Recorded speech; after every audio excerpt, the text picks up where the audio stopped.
Olá, hoje, dia 5 de abril de 2020, estamos iniciando o primeiro encontro do IBDFAM, Instituto Brasileiro de Direito das Famílias, Núcleo Uberaba, com a presidente, a advogada doutora Heloísa Helena Valadares Ribeiro, a tesoureira, advogada doutora Manuela Baldiotti Ponce, e a advogada e professora doutora Mônica Cecílio Rodrigues, também membro do IBDFAM. Sejam todas bem-vindas. E a minha primeira pergunta, ela vai para a doutora Manuela Baldiotti Ponce. Com a decisão do ministro Paulo de Tarso Sanseverino no habeas corpus coletivo, que determinou o cumprimento das prisões civis por devedores de alimentos em todo o território nacional, excepcionalmente em regime domiciliar, é possível que o resultado prático seja tido como base para uma mudança desta aplicabilidade pós-pandemia? Bom, eu penso que não vai ter mudança da prisão domiciliar pós-pandemia, que não vai passar a ser prisão domiciliar, porque essa não vai trazer melhor efetividade para o pagamento dos alimentos que é já prevista em lei. Acredito que é uma medida aplicável apenas em razão da pandemia. Temos que pensar que, de um lado, tem o direito do devedor de ter preservado a sua saúde e a integridade humana, e, de outro, o do credor, de perceber a pensão regularmente como meio de sobrevivência. As despesas não deixam de existir durante o período de isolamento social, mas não podemos deixar de transcorrer que também não deixaram de existir antes da pandemia, quando o devedor preso não arcava com a obrigação. A ineficácia parcial do cumprimento da obrigação mediante a prisão do devedor já existe. Antes da pandemia, por exemplo, o cidadão que não recebia auxílio-doença, auxílio-reclusão ou qualquer outra fonte de rendimento, ele não conseguia prover os alimentos. Dessa forma, o guardião do incapaz, na prática, fica responsável pela mantença de todas as necessidades do menor na medida do possível. E nesta situação, já não havia amparo assistencial do governo. Acredito que não é porque estamos na pandemia que a situação modifica, o que não exclui, claro, a necessidade da gente reconhecer que a gente precisa de novos mecanismos, menos gravosos que a prisão, mas também impactantes que podem conferir efetividade ao cumprimento do dever alimentar. Essa é a minha ponderação. Algum comentário, doutora Heloísa, doutora Mônica? Não, achei excelente a ponderação dela, sem comentar. Doutora Mônica? Nesse caso, doutora Mônica, o que o Estado pode fazer para garantir, caso não ocorra o pagamento? A meu ver, o Estado está se preocupando com essa medida assistencial que foi nomeada de emergencial. Primeira coisa que a gente tem que entender, o sistema legal como um todo. Me parece que há uma expectativa que mesmo colocado esses devedores em prisão domiciliar, ocorra o pagamento. Eu acho que o percentual vai ser muito baixo do pagamento. Aí, em razão disso, o governo deve tomar alguma providência, tá? E eu faço uma leitura do estado que a gente está passando de excepcional. E, na verdade, alguns doutrinadores que a gente segue trazem a nomenclatura de estado de exceção, o que não está regulamentado na Constituição Federal. Mas a gente pode, percebendo ser um estado de exceção, tomar algumas medidas pelo Poder Executivo, não há necessidade dessa legalidade toda. Enfim, em razão do estado emergencial, viriam decretos ou medidas provisórias, a meu ver, a gente copiando, fazendo uma compilação do Estado português, do Fundo de Garantia aos Alimentos para o credor da pensão alimentícia, especificamente da pensão alimentícia. O que não seria esse direito emergencial criado pela medida provisória. Veja bem, por quê? Ele teria uma nuance diferente.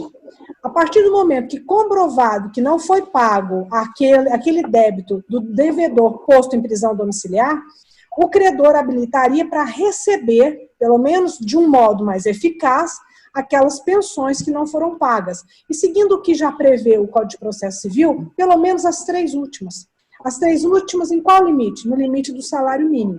Se você recebe além do salário mínimo, seria o salário mínimo. Se você recebe aquém, seria o percentual aplicado. Tudo isso por quê, gente? Eu não acredito que essa decisão desse habeas corpus coletivo agora, dando modulação a todo o território nacional, em razão do pedido de extensão desses efeitos, ele vai ser aplicado posteriormente.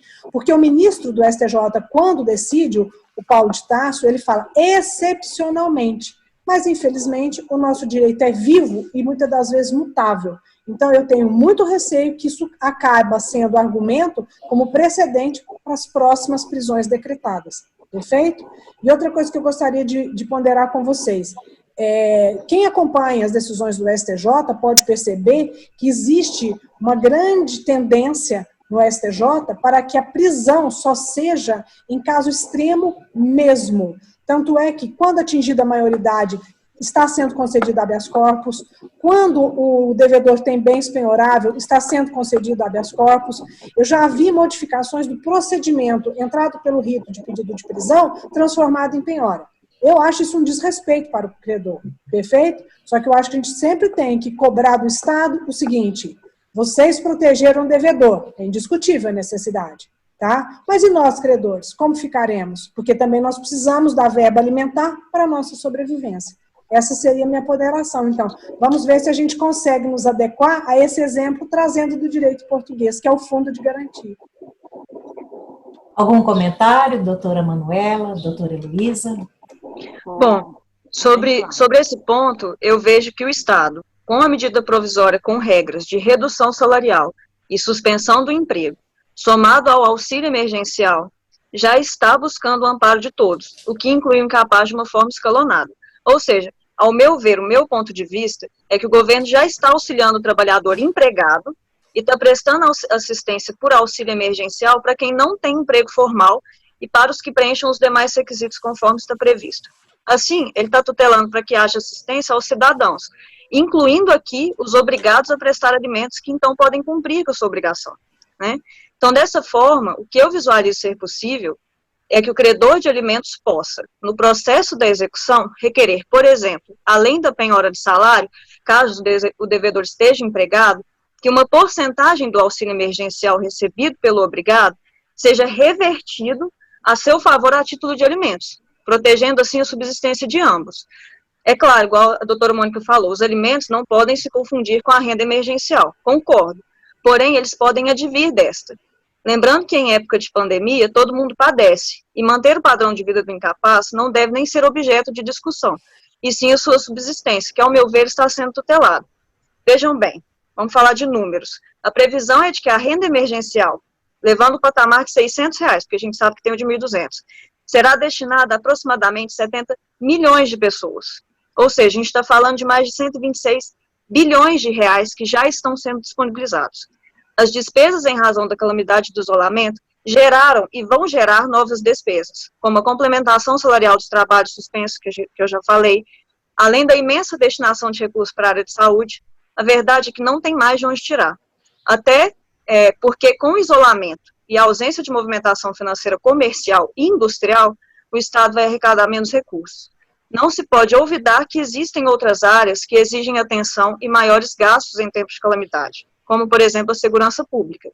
Há problema também de ordem prática, porque nas execuções de alimentos, cada caso reflete uma realidade de binômio, necessidade e possibilidade diferentes. Em tempos de crise, acredito que as famílias devem se unir e compartilhar as dificuldades, porque o Estado tem fonte limitada de recursos. Esse seria o meu comentário sobre a resposta dada e também a questão. Doutora Heloísa, ante a possível ineficácia da medida coercitiva, estaria o Estado em relação ao incapaz ou ao alimentado atuando de forma deficiente ao invés de protegê-lo?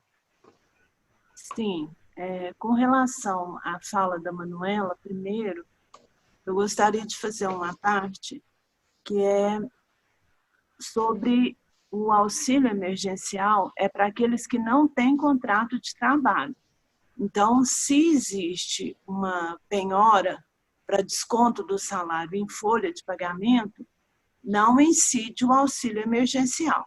É só para trabalhador informal, autônomo. E para os trabalhadores com carteira de trabalho assinado, existe uma outra medida provisória específica em que o governo vai arcar com parte desse salário para que o contrato de trabalho possa ser suspenso, mas não seja demitido os trabalhadores. Então, isso é preciso ficar bem claro, que o auxílio emergencial, ele é uma exceção à regra. Então, ele tem uma duração própria, toda uma legislação própria, e a gente tem que estudar um pouco mais para poder estar falando sobre isso, porque nós entendemos, como ela entende, que teria direito, sim, aqueles alimentados a pleitearem, quando o pai não está com emprego formalizado, pleitear uma parte desse auxílio emergencial. Com relação à ineficácia da prisão, hoje eu entendo, depois de muitos anos de pedir a prisão, passar por dificuldades imensas no processo civil, inclusive com processos com mais de 10 anos, sem resultado prático, e inclusive já pedindo a iniciação da ação penal por abandono material e não tendo nenhum resultado prático, eu entendo que existe uma ineficiência muito grande por parte do Estado. Porque nós estamos num Estado democrático de direito, em que, desde 1988, foi dito que o Estado ele é um Estado solidário, que a sociedade é justa e que nós temos como direito social a alimentação, o lazer, a gravidez, o vestuário. Então, tudo é responsabilidade do Estado. Embora exista o artigo 229 da Constituição Federal, que fala que, em primeiro lugar, os alimentos hão de ser prestados pela família, depois pela sociedade, em terceiro lugar pelo Estado, eu não concordo que seja dessa forma, porque antes desse artigo 229 específico da Constituição Federal, vem o artigo 1º, vem o artigo 3º, que fala que é objetivo do Estado erradicar a pobreza. E nós temos também um artigo 6º, que são direitos sociais, quer dizer, são direitos da sociedade, a alimentação. Então, hoje eu vejo, por exemplo, que, embora a doutora Mônica, que tem uma experiência grande com relação ao direito português, porque a gente sabe do trabalho dela, das pesquisas, dos cursos que ela frequenta, eu entendo que o nosso país teria condições de fazer mais por aquelas pessoas menos favorecidas na seara de alimentos, que são realmente aqueles que estão à margem do Poder Judiciário. Eu falo à margem porque eles vão no Poder Judiciário, eles têm a Defensoria Pública, eles têm o defensor dativo, eles têm um advogado gratuito, eles têm um processo longo e não recebem. Então, eles chegam a duvidar do Poder Judiciário. E não é o Poder Judiciário o responsável. O responsável é o poder estatal. Então, eu entendo que, em muitos casos, a medida coercitiva ela não funciona. Eu acho até que ela deveria ser extinta. E eu acho que nós deveríamos ter outras formas de tratar essa questão dos alimentos. Porque nós estamos no século XXI.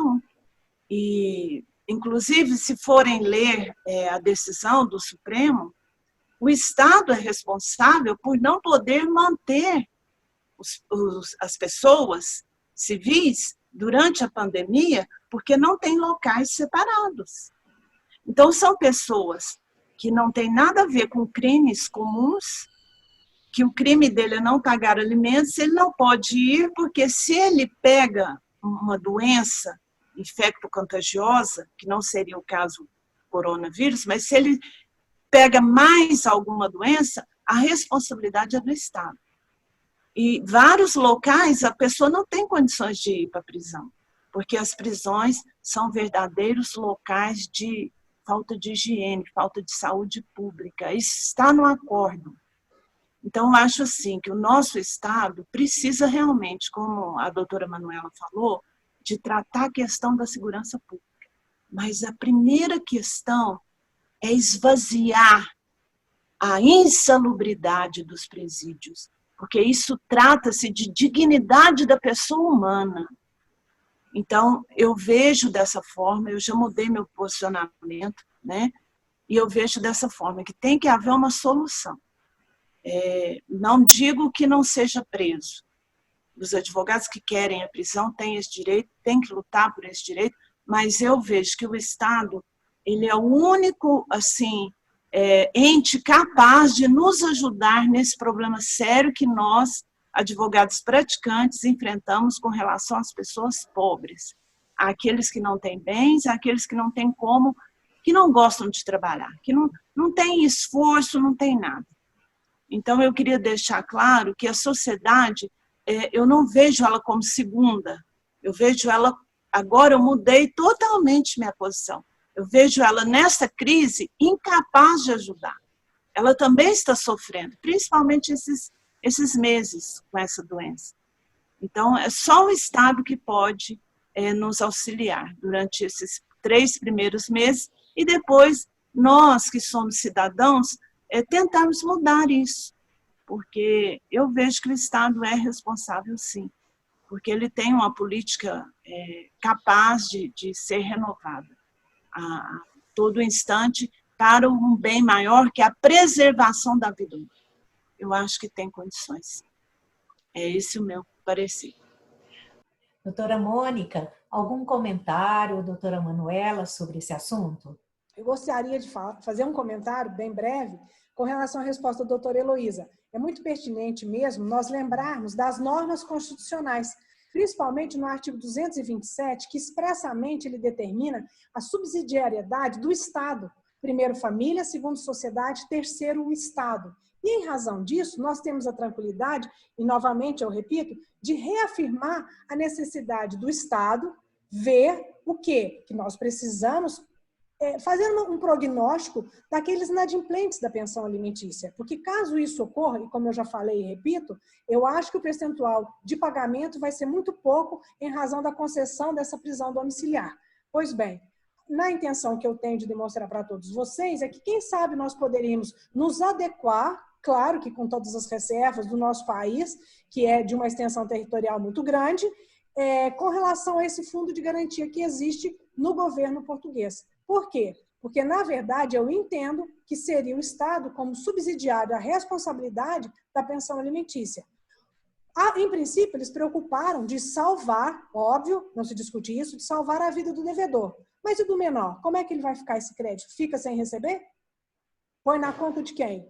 Então, eu acho que numa hora dessa, confirmando novamente a minha visão de excepcionalidade, quase podemos dizer que nós estamos no estado de exceção, apesar de não constar essa nomenclatura na Constituição Federal, temos que observar essas medidas prementes que devem ser tomadas. Esse é um comentário. Algum comentário, doutora Heloísa, doutora Manuela? Eu queria fazer um comentário sobre a nossa comarca, né? A comarca de Uberaba, com relação a esse pedido de habeas corpus que está sendo feito diretamente nas varas em plantão criminais, justamente por causa dessa pandemia. E pedindo a extensão, né, àqueles que têm doenças graves, que têm problemas já de saúde.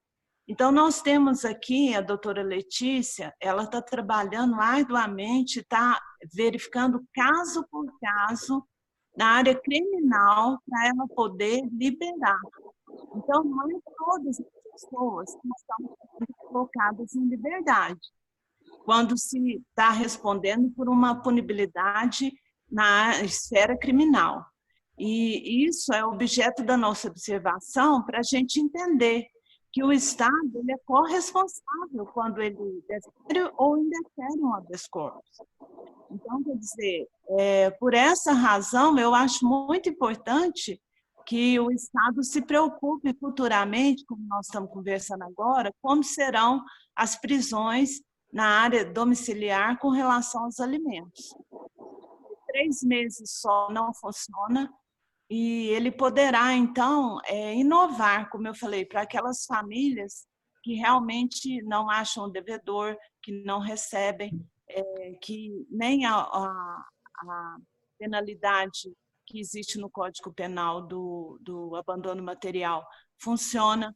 Então, eu acho que o Estado tem que repensar nessa obrigação dele, que, para mim, em virtude da família estar desprotegida, já não é mais subsídio. nesse sentido que eu faço a minha ponderação. Doutora Manuela, quer fechar o nosso bate-papo, por favor? Gostaria de prestar alguns esclarecimentos, principalmente por eu ter, às vezes, a opinião contrária, né? Concordo com o que a Mônica disse, que a verdade é que a criança é a parte mais interessada e importante. Primeiro a família é responsável, depois a sociedade após o Estado. Tudo bem. Só que, pelo meu ponto de vista contrário, o que eu entendo é que o Estado já dá educação de graça, Bolsa Família, saúde, entre outros benefícios e obrigações. A parte do Estado, ao meu ver, já está sendo feita da sociedade também. Cumpre as famílias também fazerem a sua parte. Um responsável não exclui o outro. Pois, se for pensar bem, nós temos moradores de rua completamente desassistidos, idosos abandonados em condições subhumanas por famílias irresponsáveis. Eu gostaria que o Estado pudesse arcar com o custo dos alimentos de todas as crianças abandonadas pelos pais e de todas as pessoas que padecem nas ruas da cidade, sem teto e que as abrigue das chuvas e também dos idosos largados pelas famílias. Na verdade, na minha opinião, no discurso, fica tudo muito bonito, mas eu vejo que é utópico, porque o Estado não tem recurso financeiro para bancar esse tipo de assistência. Por isso, eu não me sinto à vontade para pregar essa solução. Então, gostaria de finalizar dessa forma, posto a minha opinião divergente. E é isso que tem. Acreditamos que esse encontro ele foi muito esclarecedor. Nós convidamos você que nos assiste para compartilhar, tá? Todo esse bate-papo com seus contatos, deixar seu comentário abaixo, enviar perguntas que serão respondidas pelas advogadas, tá bom? Em breve, novos temas para você que nos assiste. Abraços, muito obrigada, doutora Heloísa, doutora Mônica, doutora Manuela, e até a próxima. Até a próxima. Obrigada.